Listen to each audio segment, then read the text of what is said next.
নমস্কার বন্ধুরা, সঙ্গীতার ছোট ছাদ বাগান চ্যানেলে আপনাদের অনেক অনেক স্বাগত। প্রায় 1.5 মাস ভর্তি ছিলাম হসপিটালে, ইএসআই হসপিটালে। আমি হার্টের সমস্যা নিয়ে ভর্তি ছিলাম, তো চিকিৎসা কমপ্লিট। আর এখন আমি ছুটি পেয়েছি, আর ভীষণ ভালো লাগছে। রাস্তাঘাটগুলো যেন কতদিন দেখিনি।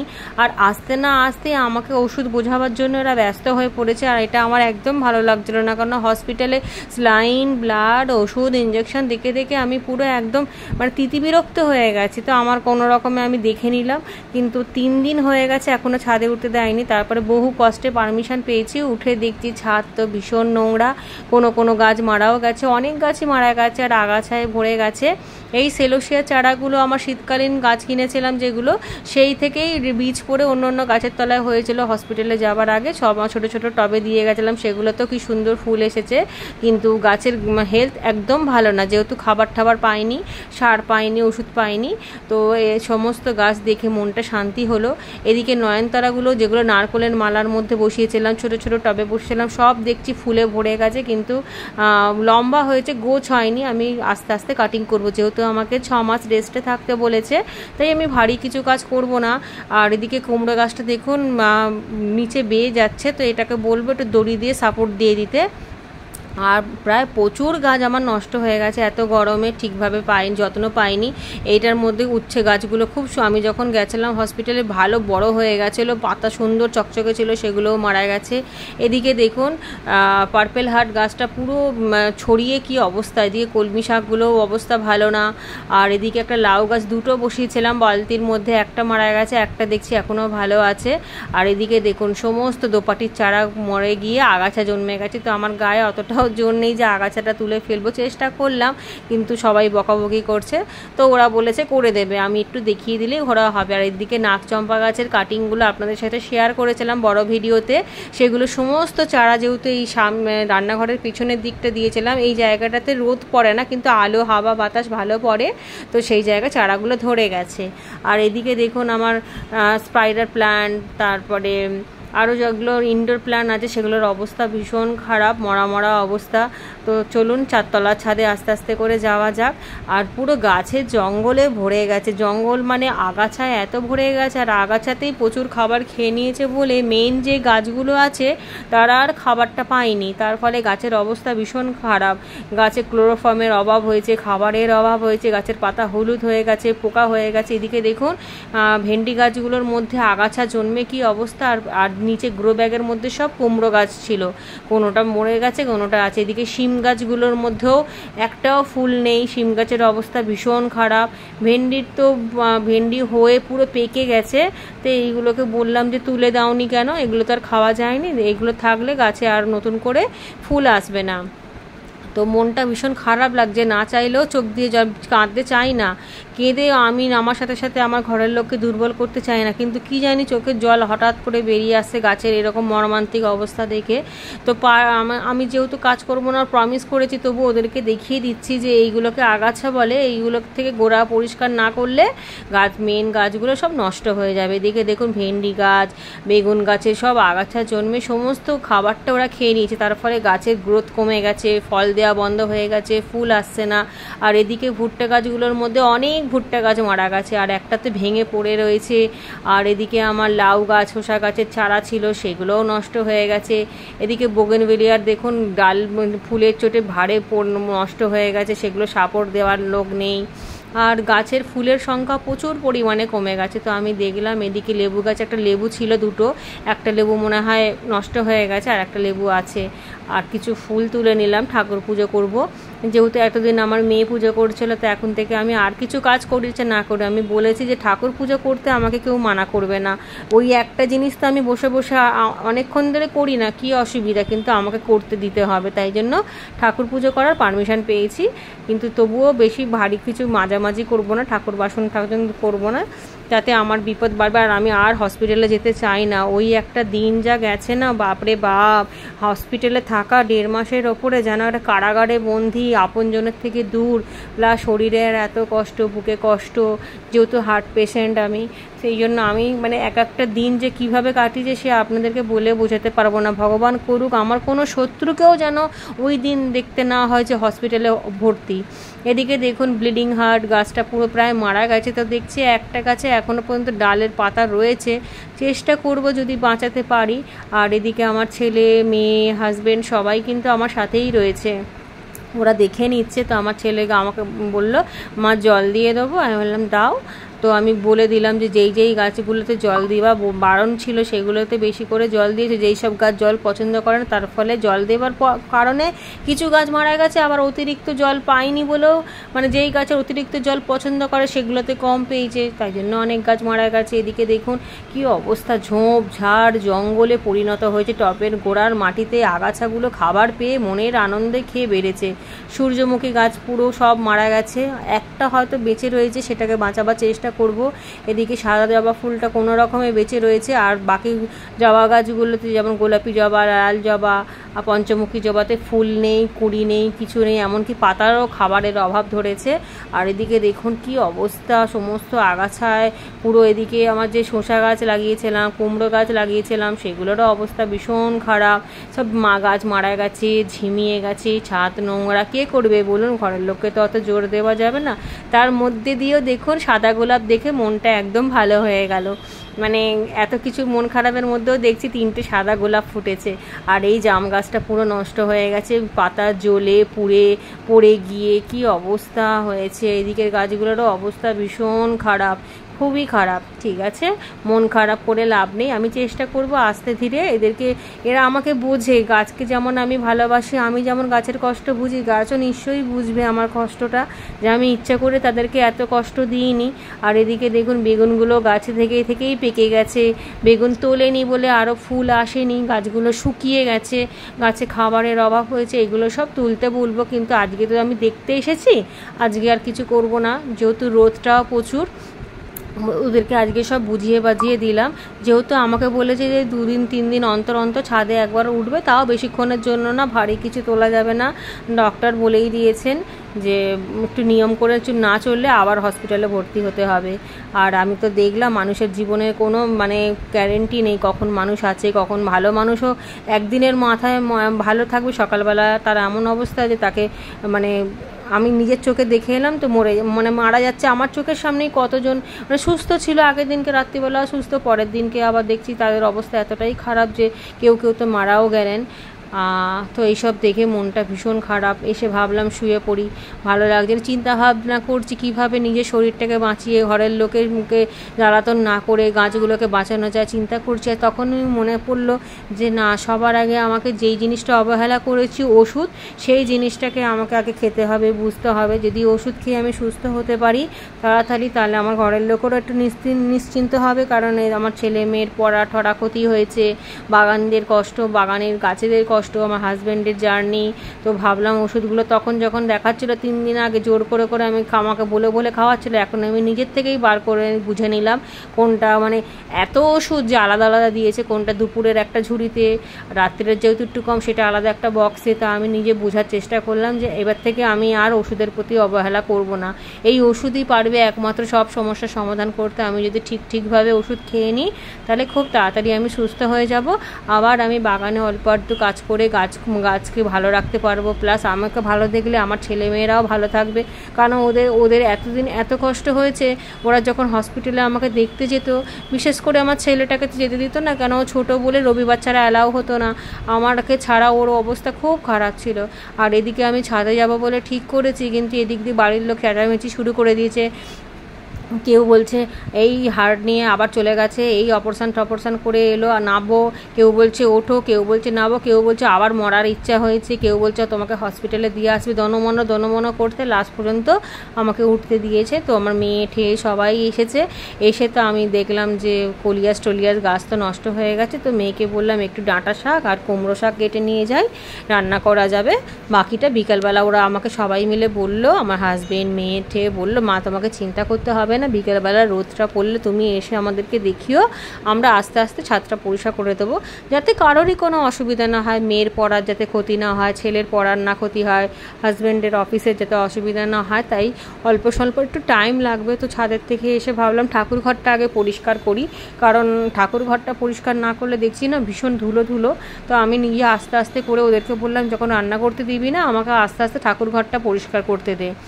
ওরা যদিও বা পরিষ্কার করে পুজো দিয়েছে, তবু যেন কেমন লাগছে, একটু ধুলোবালি ছিল, একটু ঝুলঢুল ছিল।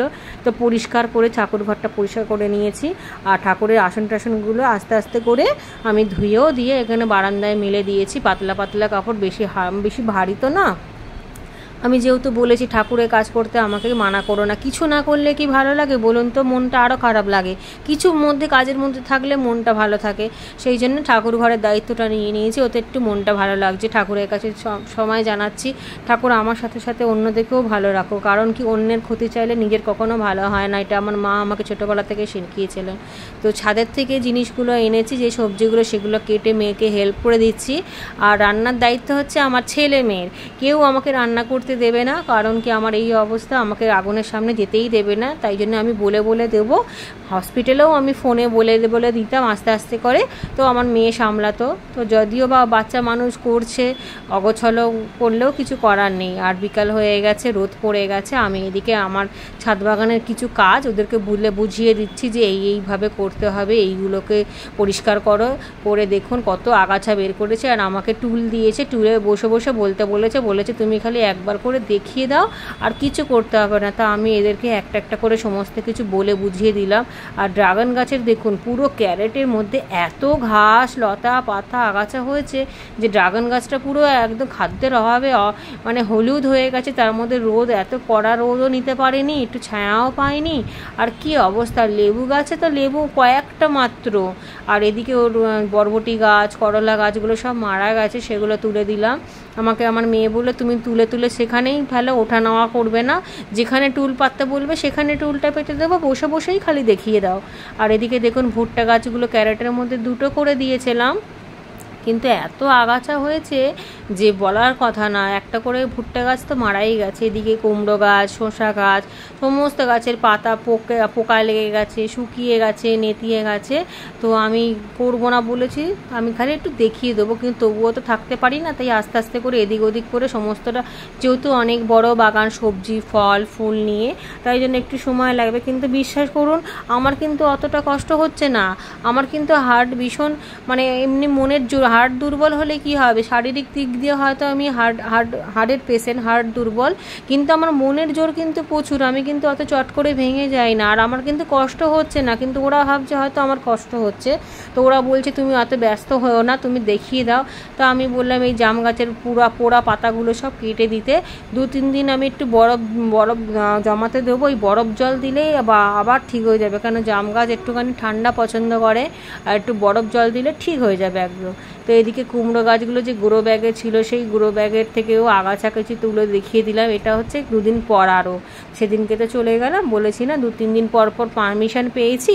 তাই এদিকে সমস্ত ভেন্ডি গাছ থেকে ডাঁটা গাছ, আগাছা গাছ, এইগুলো পরের দিনকে আমি বসে বসে পরিষ্কার করলাম। আমার হাজব্যান্ড অফিস চলে গেছে, মেয়ে আমি ছেলে আছি। তো আমার মেয়েকে দেখিয়ে দিলাম, যেহেতু এখন গরমের ছুটি, তাই মেয়ে ঘরে রয়েছে বলে কোনো অসুবিধা নেই। তাই আমি ভাবছি যে আস্তে আস্তে করে ওদেরকে বলে স্কুল খোলার আগে ছেলে মেয়েকে দিয়ে এই কাজগুলোকে যদি আমি থাকতে থাকতে করিয়ে নিই, তাহলে কোনো ভয় নেই, কোনো চিন্তা নেই। তাহলে গাছগুলো কয়েকটা গাছ বেঁচে যাবে।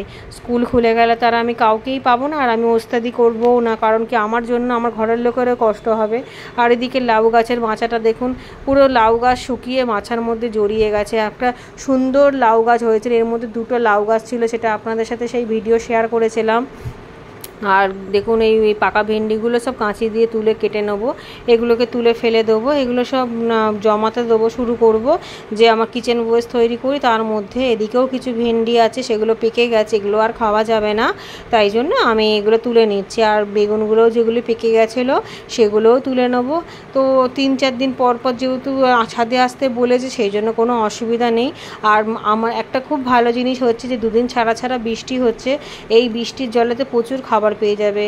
আর এই যে এত আগাছা লতা পাতা গাছে বাগানে ভরা, সেইগুলোও কিন্তু আমি কাজে লাগাতে বলেছি। সমস্ত গাছের গোড়ায় আগাছা দিয়ে, ফুল গাছ বাদ দিয়ে।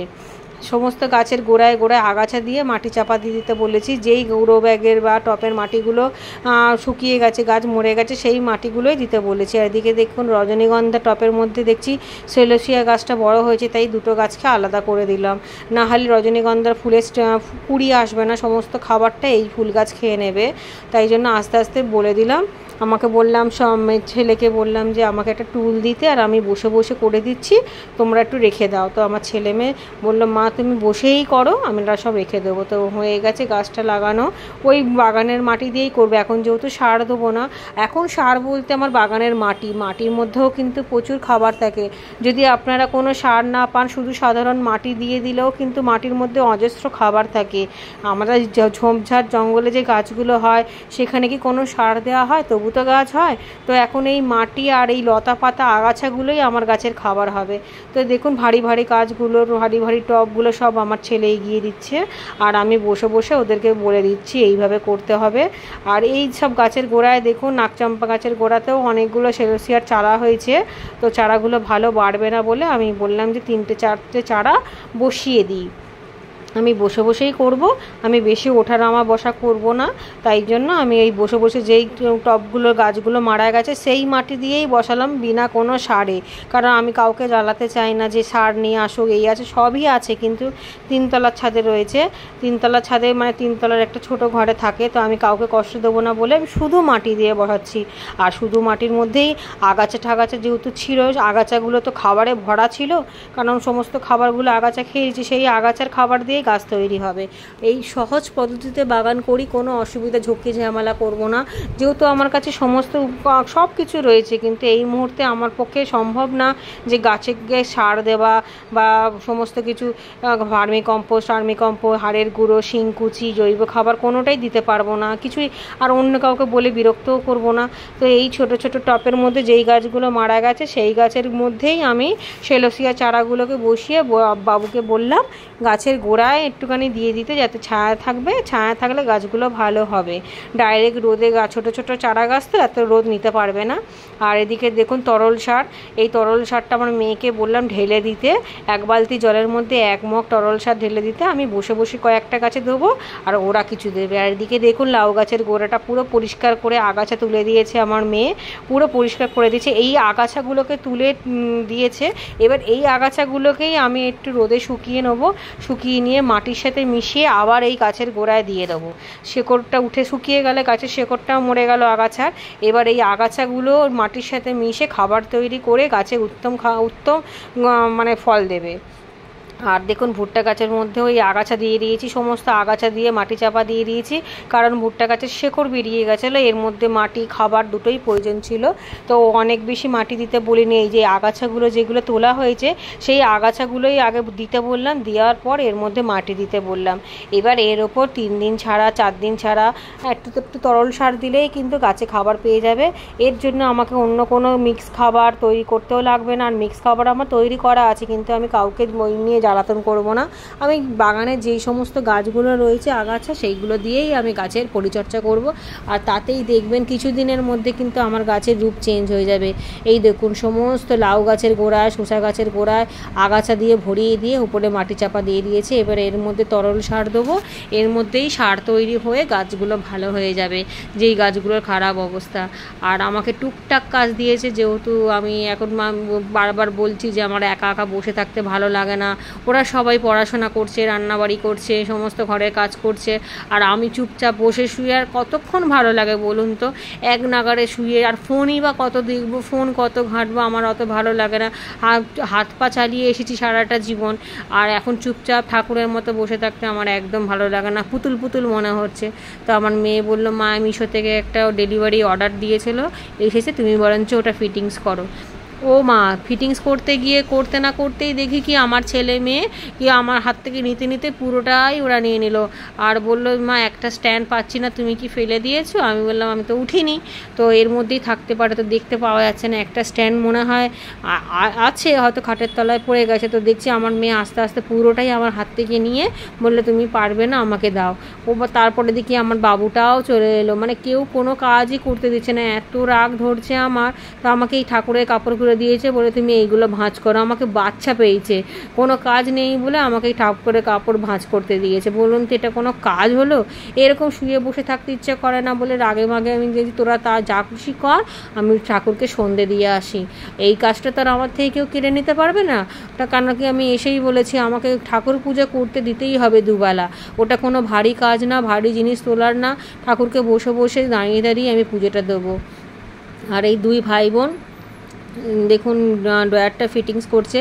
এই ড্রয়ারটাও নাকি আমার জন্য অর্ডার করেছে। আমার ওষুধের পরিমাণ নাকি এত বেশি, এত কিছু আরও নাকি ওষুধ আসবে, সেই জন্য এদিক ওদিক রাখার থেকে আমি ঠিকভাবে রাখতে পারছি না, এদিকে রাখছি ওদিকে রাখছি, তাই জন্য ওরা এই ড্রয়ারটা অর্ডার করেছে। এর মধ্যে সব আমার হসপিটালের কাগজ টাগজ ওষুধপত্র সমস্ত কিছু থাকবে। এই রাখের 4টে থাকে, বেশি দাম না। এটা কত নিল? 600 কত যেন, মোট কথা 700 টাকা না, 600 750 টাকা মতো নিয়েছে। 5টা থাক আছে, সরি আমি ভুল বলেছি, 5টা থাক আছে। তো রেডি হয়ে গেছে। তো আমাকে বললো মা তুমি দেখে না, তাই আমি বললাম ঠিক আছে, তার এটা খাটের পাশেই থাক, আমার অসুবিধা হবে না। আরও 3 দিন পরে দেখুন আমি চুলের যত্ন করব বলে দেখলাম যে চুলগুলো একদম খারাপ হয়ে গেছে। হসপিটালের বেডে শুয়ে শুয়ে শুয়ে শুয়ে, আর ওখানে যেহেতু এসি 24 ঘন্টা চলতো, তাই জন্য চুল রুকো শুকো হয়ে গেছে। এদিকে গাছের লেবুগুলো ভীষণ খারাপ অবস্থা, মানে তোলা হয়নি বলে। গাছের লেবু যদি সঠিক সময় তোলা না হয় তাহলে লেবু রস শুকিয়ে যায়। তো কিছু পালং শাক রান্নার জন্য তুলে নিলাম, রান্নাটা হবে। আর একটু লেবু, অ্যালোভেরা আর একটু কারি পাতা তুলে পেস্ট করব, চুলে দেবো বলে। চুলগুলো যেহেতু খারাপ হয়ে গেছে, ভীষণ শক্ত হয়ে গেছে, আর কেমন যেন ঝাঁটা ঝাঁটা মনে হচ্ছে। তাই চানের আগে ভাবলাম কি চুলের পেস্ট করে লাগিয়ে 1 ঘন্টা রেখে দেবো, তারপর শ্যাম্পু করে নেবো। আর এদিকে দেখুন আমি কিছু কারি পাতা তুলে নেবার পর নয়নতারাগুলো দেখে নিলাম যে নয়নতারাগুলো কদিন পর কাটিং করতে হবে। এখন থাক, কারণ নয়নতারাগুলো না সরু সরু হয়ে উঠেছে। আর বাগানটা পরিষ্কার করার পর কত সুন্দর লাগছে দেখুন। এবার সব আমি এই রেলিংয়ের পাশে দিয়ে দিয়েছি, টেবিলটা পরিষ্কার করেছি। এইগুলো আমি আস্তে আস্তে, ওরা ছিল না সেই সময়, মাটিটা আমার মেয়েকে বলেছি মিলে দিতে, রোদে তাপ নেবে। এদিকে কিন্তু এই পার্পেল হার্ট গাছের এত খারাপ অবস্থা, এইটা আবার অন্য দিন করবো, আজকে আর করলাম না। তো কিছু অ্যালোভেরা নিয়ে নিলাম। আর এদিকের এই অ্যাভিকা প্ল্যান্ট আর এদিকে ক্রিসমাস ট্রিটারও অবস্থা ভীষণ খারাপ, তো একটু খাবার দিতে হবে। আর এদিকে কুমড়ো গাছটাকে এখনও পর্যন্ত দড়ি দেওয়া হয়নি। লাউ গাছটাকে বলবো ওপরে তুলে নিয়ে যেতে একটু সময় নিয়ে, কারণ কি কাউকেই আমি মানে অত তাড়াহুড়ো দেবো না, সবাই কাজের মানুষ, সবাইকেই বুঝতে হবে। আর আমি ভাই চাষি মেয়ে, চাষবাস করা আমার আমার আমার আমার খুব ভালো লাগে। প্রকৃতির সাথে থাকা, সাধারণভাবে বাঁচা, ওই হাইফাই কোনো কিছু আমার মধ্যে নেই। আমি ভীষণ সাধারণভাবে বাঁচতে ভালোবাসি। আমি বেশি চেঁচামেচি, চিৎকার চেঁচামেচি, জোরে কথা বলা আমি পছন্দ করি না, আমার ভালো লাগে না। আমি একটু শান্ত, পরিবেশ যেমন শান্ত থাকে আমিও শান্ত থাকতে ভীষণ ভালোবাসি। আর এদিকে দেখুন কত সুন্দর লাগছে, ভেন্ডি গাছের আগাছা সব পরিষ্কার হয়ে গেছে, ভেন্ডি গাছের গোড়া ক্লিয়ার হয়ে গেছে, কত ভালো লাগছে দেখতে। ছাদটা পরিষ্কার করার পর রূপটাই চেঞ্জ হয়ে গেছে। ঝগড়াঝাটি যাতে না হয় সেই চেষ্টা করে সমস্ত কাজ করাচ্ছি, যে না আমার পেছনে যাতে কাউকে চেল্লাতে না হয়, আমি যেন সবার কথা শুনি। আর সেই জন্য আমার অভ্যাস আছে চেঁচামেচি না করা, সেই জন্য আমি সমস্ত কিছুই মেনে নিচ্ছি। ওদের কথা শুনেই সমস্ত কথা শুনছি, ওদের কথা আর আমার কথাও সবাই শুনছে। আমাকে ঘরের লোক ভীষণ ভালোবাসে, আর গাছ তো আমাকে ভীষণ ভালোবাসে। এই গাছের জন্যই তো আমি আরও ভালো হয়ে গেছি, গাছ দেখলেই মন প্রাণ ভালো হয়ে যায়। তো গাছেদের জন্য আমি, আচ্ছা যেই গাছগুলো মারা গেছে সেগুলো তো আমি ইচ্ছা করে তাদেরকে ক্ষতি চাইনি, এটা ছিল কপালে, তাই মারা গেছে। আর এদিকে জাম গাছটায় দেখুন আমি বরফ জল 3 দিন ধরে দিয়েছি, দিতে দিতে নতুন কুড়ি এসে গেছে। কুড়ি মানে কি, নতুন নতুন পাতা আবার শুরু হয়ে গেছে তৈরি হওয়া। এদিকে গাছের আবারও সব গাছের অবস্থা দেখুন মোটামুটি একটু ঠিক হয়েছে। এই 1 সপ্তাহের মধ্যে একটু যেন মনে হচ্ছে গাছেরা প্রাণ ফিরে পেয়েছে। আগাছাগুলো তুলে দিয়ে গাছেরও শ্বাসকষ্ট হচ্ছিলো, যেমন গাছগুলো একটু শান্তি পেল। আর যেহেতু তরল সার একদিন দিয়েছিলাম, আর দেখুন ছাদটা পরিষ্কার ঝোপঝাড়বিহীন, কত সুন্দর লাগছে দেখতে। এগুলো সব কিন্তু আমার মেয়ে করেছে, ওর হাতের কাজ ভীষণ পরিষ্কার, ও পরিষ্কার করে দিয়েছে। আর এদিকে দেখুন ক্যারেটের মধ্যে যেই গাছগুলো মারা গেছিলো আমি ওই পাশ থেকে গ্রো ব্যাগের মধ্যে কুমড়ো গাছের চারাগুলো সব বসিয়ে দিতে বলেছিলাম। আর এদিকে গাছের গোড়ায় গোড়ায় যে আগাছাগুলো দিয়েছিলাম সেই আগাছাগুলোর মধ্যে একটু তরল সারও দিয়ে দিয়েছিলাম, তাতে গাছের গোড়াগুলো একটু ভিজে ভিজে থাকবে। এদিকে ভুট্টার কুড়িয়ে এসছে, জানি না ভুট্টা হবে কি না, কেন এতদিন পর্যন্ত তো ভুট্টা গাছের যা অবহেলা পেয়েছে। আর এদিকে নিম গাছটাও বেশ বড় হয়েছে, বেগুন গাছগুলোও বেশ ভালো রয়েছে। তরল সার পড়তে না পড়তেই দেখুন 1 সপ্তাহের মধ্যে আবার ফুলও চলে এসেছে। আমি ভাবতে পারিনি যে এত তাড়াতাড়ি গাছগুলো মানে আমার কষ্ট বুঝবে বা আমাকে বুঝবে। গাছে কিন্তু এত তাড়াতাড়ি ফুল আসার কথা না, আমি এসে মাত্র একবারই তরল সার দিয়েছিলাম, এর মধ্যেই গাছে ফুল চলে এসেছে। আর এদিকে দেখুন আমার মেয়ে রান্না করছে, ও কোচিং থেকে জাস্ট এলো, আসতে না আসতে আমি বললাম কিছু খেয়ে নে, তো কোনো রকমে খেয়েছি। আর নিচে দেখুন এই টাব ডাব্বা সব পেতে রেখেছি। আর এদিকে বলেছি যত জল বেরাবে মানে সবজি ধোয়া জল টল যা বেরাবে সব বেসিনে না ফেলতে, সব ওই ডাব্বার মধ্যে ফেলতে, আমি এক্সট্রা কিছু চাইবো না। এই তোদের সবজি বা ফলের খোসাগুলোই আমাকে একটু দিস, তাতেই আমি খুশি হয়ে যাব। আর সবজি ধোয়া জলগুলো। আর এদিকে আমার কুট্টি ছেলেটা দেখুন এত পাজি, ও দিদি রান্না করতে করতে মিক্সি করছে বলে ও আমাকে একটু খুন্তি ধরতে দিল না, বললো তুমি বসো আমি নেড়ে দিচ্ছি কি রান্না আছে। তো আমার মেয়ে একাই সব রান্না রোজ করে, সারাটা মানে সকালবেলা কোচিং থেকে এসে 2 ভাই বোন মিলে রান্না সামলায়, যেহেতু আমার ছেলেটা ছোট তাই মেয়ে করে। তো এদিকে দেখুন ভাতটা হয়ে গেছে। আমার দিনের বেলা তো হাজব্যান্ড থাকে না, অফিস থাকে, আমরা 3 জনে খাবো, সেই ভাত হয়ে গেছে। আর এদিকে রাজমাটা সেদ্ধ করে নিয়েছে, আর রাজমাটার মনে হয় মশলা কষাচ্ছে আমার মেয়ে। তো মোটামুটি খুব ভালোই রান্না করে। আমি হসপিটালে যাওয়ার আগে টুকটাক করতো, এদিকে ছানা কেটে রেখেছে, ছানার তরকারি করবে, তো আমাকে সেই দিকটা চিন্তা করতে হয় না। কিন্তু এতদিন আমি ওদেরকে বলেছি যে আমি ছিলাম না, খুব সাবধানে রান্না করতে, যেহেতু গ্যাসের ব্যাপার ভয় তো লাগে। এদিকে দেখুন ছানার তরকারিটাও হয়ে এসছে, আর প্রেশারে কি বসিয়েছে জানি না। আর এদিকে ডাব্বাগুলো যে পেতে পেতে রেখেছিলাম সেই ডাব্বার মধ্যেই সবজি ধুয়ে দিয়ে সব জল ফেলেছে। আর এদিকে টাপটার মধ্যেও আমি বলেছি এই যত আনাজের খোসা সবজির খোসা যেগুলো যেন বাইরে না ফেলতে। তো দুপুরবেলা রান্না হয়ে গেছে, দেখুন আমার মেয়ে করেছে, এটা হচ্ছে আমার শাক, পালং শাকের ঝোল, ডাঁটা দিয়ে মাছ দিয়ে পালং শাকের ঝোল। আর আমার নিজের বাগানের একটা রাজমা, এটা হচ্ছে ছানার তরকারি। আর ওইদিকে হচ্ছে লাউ করেছে বড়ি দিয়ে, আর ভাত, ব্যাস এই কটা রান্না আমাদের দুপুরবেলার আজকে। তো খেয়ে দিয়ে আমি একটু বিকালবেলার দিকে ছাদে যাব। এটা 3-4 দিন ধরে আমি ওদের কাছ থেকে রিকোয়েস্ট করে করে সবজির খোসা ফলের খোসা সব জমিয়ে রেখে দিয়েছি। ওরা ভেবেছে আমি নিজেই পাকামি করব, কিন্তু আমি বলেছি আমি একা একা এগুলো নিয়ে যাব না, তোরা নিয়ে যাস, আমি খালি গাছের গোড়ায় দিয়ে দেবো। তো আমি এদিকে গাছ কাটিং করছি, যেহেতু বিকালবেলা রোদের তাপটা কম। এদিকে বোগেনভিলিয়া গাছটা একদম ফুলের ভারে ঝুঁকে গেছে, তাই একটু লাঠি সাপোর্ট দিলাম। ছাদেই যেহেতু ছিল, আর নয়নতারা গাছের কাটিং করছিলাম বসে বসে। আর মেয়েকে শিখিয়ে দিলাম কি করে কাটিং করতে হয়, কিভাবে কাটিং করলে গাছে নতুন ব্রাঞ্চ বেরাবে।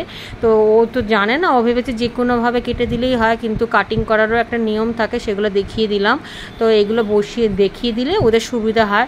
আর এখন দেখছি ইদানিং করে আমার মেয়ে কিন্তু গাছপালা খুব ভালোবাসছে, কি জানি একটা মায়া মনে এসে গেছে। আর কলিয়া গাছটা ঝাঁকড়া হয়েছিল, এইভাবে পিঞ্চিং করতে শিখিয়ে দিলাম মেয়েকে, বললাম যে এইভাবে পিঞ্চিং করলে আরও ঝোপালো হবে। আর লাল শাকগুলো দেখুন বীজ তৈরি করতে দিলাম মেয়েকে, বললাম এই লাল গাছগুলো তুলতে না, লাল শাক গাছগুলো আমি বীজ বানাবো, এই বীজ থেকে আবারও লাল শাক তৈরি হবে। এদিকে কুমড়ো গাছে আমার মেয়ে দড়ি এনে দিয়েছিল, সেগুলো দড়ি দিয়ে সাপোর্ট দিয়ে দেবো, টুকটাক এরকম কাজ করতে পারবো, অসুবিধা নেই। আর 3তলা ছাদে চলে এসেছি, পার্পেল গাছটা যে একদম ঝোপালো জঙ্গল হয়ে গেছে, সেগুলো একটা শেপে আনবো, শেপে এনে সুন্দর করে শেপ তৈরি করে রেখে দেবো, তাহলে গাছটা খুব ভালো খাবার পেয়ে যাবে। আর ওরকম অগোছালো হয়ে থাকলে গাছেদেরও কষ্ট হয়। সমস্ত কিছু কেটে কেটে ফেলছি। আমার মেয়ে বলেছে তুমি ঝুঁকবে না মা, আমি সব ছাদ পরিষ্কার করে দেবো। আর এদিকে দেখুন অ্যারিকা প্লাম গাছের যে গাছের পাতাগুলো শুকিয়ে গেছে সেগুলোকেও কেটে সরিয়ে দিলাম, বললাম এই শুকনো পাতা ডালপালা যেগুলো বেরাচ্ছে সেগুলো একটা বড় টাপের মধ্যে রেখে দিতে, রোদে শুকিয়ে এগুলো গাছে দিয়ে দেবো, কিন্তু কোনোটা ফেলতে না। আর এদিকেও আমি সমস্ত গাছের কাটিং করতে এসেছি। আর যেই কাজ করতে করতে ফোন চলে এলো, সবাই জিজ্ঞেস করছে কেমন আছি না আছি। তো সেই সবজির খোসাগুলো যেগুলো এনে দিয়েছে মেয়ে, 3-4 দিনগুলো জমিয়েছি, সেগুলো কিছু কিছু গাছের মধ্যে দিলাম।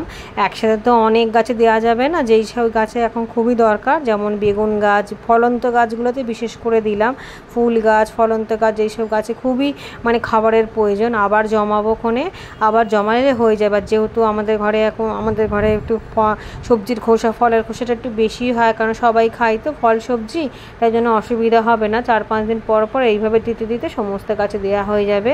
আর অন্য মিক্স খাবার আছে, যেটাতে বললাম আপনাদেরকে যে ওদেরকে বলবো না, যে ওদেরকে জ্বালাতন করবো না যে মাটি খুঁড়ে একটু করে মিক্স খাবার দিতে, কি দরকার আছে। আর এদিকে দেখুন ব্লিডিং হার্ট গাছটা, এই না পার্পেল হার্ট গাছটা কি সুন্দরভাবে কাটিং করে সাইজে করে দিয়েছি। আর এই দিকের গাছগুলো আমার মেয়ে তুলে দিয়েছে, যেই চারা গাছগুলো আমি করেছিলাম কাটিং করে বসিয়েছিলাম নাকচম্পা গাছে, এতদিন তো সিঁড়ির পাশে ছিল। আর এদিকে দেখুন ফ্রিজে সবসময় আমি বরফ জমাতে দিয়ে দিয়েছি, যেই গাছগুলো খুব অবস্থা খারাপ, মরা মরা অবস্থা, যেমন জাম গাছের জন্য, তারপরে মাধবীলতা গাছের জন্য বরফ জমাতে দিয়েছি। এই বরফ জল দিয়ে দিয়ে মাধবীলতা গাছ আর জাম গাছটাকে বাঁচাবো। আর এদিকে দেখুন গাছে আমি বায়ো এনজাইম দেবো, তার আগে এই স্টিকারটা নিয়ে নিলাম। এই স্টিকারটা আমার শেষ হয়ে গেছিলো, এই স্টিকারটা কিন্তু দেওয়াটা খুব দরকার। আর এই বায়ো এনজাইমটা আমি তৈরি করেছিলাম 3 মাস আগে, এখন এটা দেওয়ার সঠিক সময় হয়ে গেছে, এতদিন গাছ খাবার পায়নি। আর প্রথমে বোতলের ঢাকনাগুলো আস্তে করে খুলে গ্যাসটা বার করে নিলাম, হঠাৎ করে খুললে বোতলগুলো বাস্ট হয়ে যেত। তো এই বোতলের এক ঢাকনা করে, মানে যেই ছিপিগুলো আছে সেই ছিপির এক ছিপি করে একটা বাটির মধ্যে নেবো, নিয়ে এর মধ্যে এই স্টিকারটা মেশাবো। এই স্টিকারটা হচ্ছে এক ধরনের আঠা। এই আঠার সাথে যখন এই প্রোটিনযুক্ত খাবারটা, এই ভিটামিন খাবারটা মিশে গাছে স্প্রে করব, গাছ কিন্তু খুব সুন্দরভাবে বাড়বে, ফুল হবে, ফল হবে, গাছের চেহারা ভালো হয়ে যাবে, পাতা সবুজ হয়ে যাবে। গাছের এই সময় ভিটামিনের খুব দরকার, যেহেতু এতদিন 1.5 মাস কোনো খাদ্য খাবার কোনো কিছুই পায়নি, সার ঠার পায়নি। তো বেশি নেবো না, এই খাবারটা যেহেতু ভীষণ স্ট্রং, বেশি হলে আমি আবার বোতলে ঢেলে দেবো। ঠিক এইরকম এক ছিপি, যেহেতু অনেকগুলো বোতল আছে তাই সব বোতল থেকে এক ছিপি করে নেবো, নাড়িয়ে নাড়িয়ে এরকম করে ঝাঁকিয়ে এক ছিপি করে নেবো। নেবার পর যদি এটা আমার 1 কাপ হয় তাহলে 1/2 কাপ আমি স্টিকার মেশাবো। এই স্টিকারটা কেন মেশাবো? কারণ এই স্টিকারটা মেশালে যখন আমি গাছের পাতায় বা ডালে কাণ্ডে যখন আমি স্প্রে করব, তখন এই আঠাটার জন্য, স্টিকারটার জন্য এই খাবারটা গাছের মধ্যে পুরো ধুয়ে চলে যাবে না বা উড়ে চলে যাবে না, সমস্ত রসটা টেনে নেবে, ভিটামিনটা পুরো পরিমাণে গাছে টেনে নেবে। আর অনেক দিন পর্যন্ত পাতার মধ্যেও থাকবে, তার ফলে কি পাতার যে দুর্বলতা, গাছের যে দুর্বলতা সব কেটে যাবে, গাছ একদম ভালো হয়ে যাবে। হ্যাঁ, একদিনে তো কোনো কিছু ঠিক হয় না, যেহেতু এতদিন গ্যাপ পড়েছে। তো আমি এই খাবারটা ঢেলে দিলাম, এবার ঠান্ডা জল ঢালবো। ঠান্ডা জলের সাথে কোনো ভিটামিন খাবার দিন বা পোকার ওষুধ দিন, খুব ভালো কাজ করে কিন্তু, এটা কিন্তু নিয়ম। তো আমার ওই বোতলের জলটা কম পড়ে গেছিলো বলে আরও একটু ঠান্ডা জল ফ্রিজ থেকে বার করে স্প্রেয়ারের মধ্যে ঢেলে দিলাম। এবার স্প্রে করব সমস্ত গাছে, মানে ইনডোর প্ল্যান্ট, আউটডোর প্ল্যান্ট, সমস্ত গাছে, ফুল ফল সবজি গাছে, যেহেতু গাছের এখন খাবারের খুব প্রয়োজন। এই খাবারটা দিলে গাছ আবার প্রাণ ফিরে পাবে, একদিনে কিন্তু সেটা হবে না। আর এই খাবারটা দিলে কিন্তু 15 দিন পর পোকার ওষুধ দিতে হয়, কিন্তু যেহেতু আমার গাছে এতদিন গ্যাপ পড়ে গেছে, তাই আমি এই খাবারটা দেওয়ার 10 দিন পর পোকার ওষুধ দেবো। এই 10 দিনে গাছগুলো হয়তো একটুখানি প্রাণ ফিরে পাবে। একেবারে কোনো কিছু ঠিক হয় না, সমস্ত কিছুর জন্য একটু টাইম লাগবে। কিন্তু এখন যদি আমি আগে পোকার ওষুধ দিতাম, কেন কি গাছে অনেক পোকাও লেগেছে, কিন্তু যেহেতু গাছ এত দুর্বল, এতদিন কোনো খাবার সার পায়নি, এখন যদি আমি পোকার ওষুধ দিই তাহলে কিন্তু গাছ নিতে পারবে না, হয়তো গাছ মারাই যাবে। সেই জন্য আগে তাকে খাবার দিতে হবে, ভিটামিন দিতে হবে, যাতে গাছগুলো একটুখানি শক্তপুক্ত হয়ে দাঁড়াতে পারে, রোগ প্রতিরোধ করার ক্ষমতা তৈরি হয়, তারপরে পোকার ওষুধ দেবো। যে দুর্বল গাছে কখনো খাবার দিতে, পোকার ওষুধ দিতে নেই। গাছগুলোকে আগে প্রাণটা ফিরে পাক, একটু স্টেবল হোক, একটু ভালো হোক, একটুখানি নিজেদের মধ্যে শক্ত হোক। এখন যেহেতু গাছ ভীষণ রুগ্ন খাবারের অভাবে, সারের অভাবে, তো সমস্ত ছাদের মধ্যে গাছে যত রাজ্যের গাছ ছিল সমস্ত গাছে ভালোভাবে ভিজিয়ে দিলাম এই স্টিকারের জন্য। কিন্তু যদি এখন বৃষ্টিও হয় তাহলেও কোনো অসুবিধা হবে না, কোনো কিছু ধুয়ে চলে যাবে না। এই স্টিকারটা দেওয়ার 1-2 ঘন্টার পরেই মানে গাছের মধ্যে শোষণ করে নেবে সমস্ত খাবারটা, পাতা থেকে, কাণ্ড থেকে, গোড়া থেকে সমস্ত শোষণ করে নেবে। আর এই জাম গাছটায় দেখুন বরফ জল 3 দিন দিয়েছি, তাতেই নতুন পাতা বেরিয়ে গেছে। আর এদিকে দেখুন জবা গাছটা কীরকম অবস্থা, হলুদ ছাপ পড়ে গেছে। লেবু গাছেরও তাই খুব দুর্বল অবস্থা, মানে ভীষণ খারাপ অবস্থা। এদের এখন ভিটামিনের খুব দরকার, যেহেতু এখনও কোনো সলিড খাবার আমি দিতে পারবো না, তুলতে পারবো না, কাউকে বিরক্ত করবো না, তাই এই ভিটামিন খাবারটা এই সময়, ঠিক এই খাবারটা কিন্তু এখন আমাকে দিতে হবে 15 দিন পর পর। যেহেতু খুব দুর্বল, তাই জন্য আমি 15 দিন পর পর না, 10 দিন পরই দেবো। তারপর আমি একটু পোকার ওষুধ দেবো, তখনই পোকার ওষুধটা কাজে দেবে। এখন কিন্তু পোকার ওষুধ দিলে গাছে কাজে তো লাগবে না, পোকার সাথে সাথে গাছটাও মারা যাবে। তো ঠিক আছে বন্ধুরা, আজকের ভিডিওটা আমি এখানেই শেষ করছি। পরবর্তীকালে যা করব সবই আপনার সাথে শেয়ার করব। আর যদি এবার ভিডিওটা আজকে ভালো লেগে থাকে তো প্লিজ একটা লাইক করে দেবেন। আর আপনারা সকলে ভালো থাকবেন। এই কঠিন সময়ে আমার পাশে থাকার জন্য আমার ইউটিউব পরিবারকে অনেক অনেক ধন্যবাদ। তারা আমার পাশে ছিল, আমার জন্য অনেক দোয়া করেছে, অনেক আশীর্বাদ দিয়েছেন। তার জন্য আজ আমি সুস্থ হয়ে বাড়ি ফিরতে পেরেছি, আমার বাগানে আবার ফিরতে পেরেছি। আপনাদের অনেক ধন্যবাদ।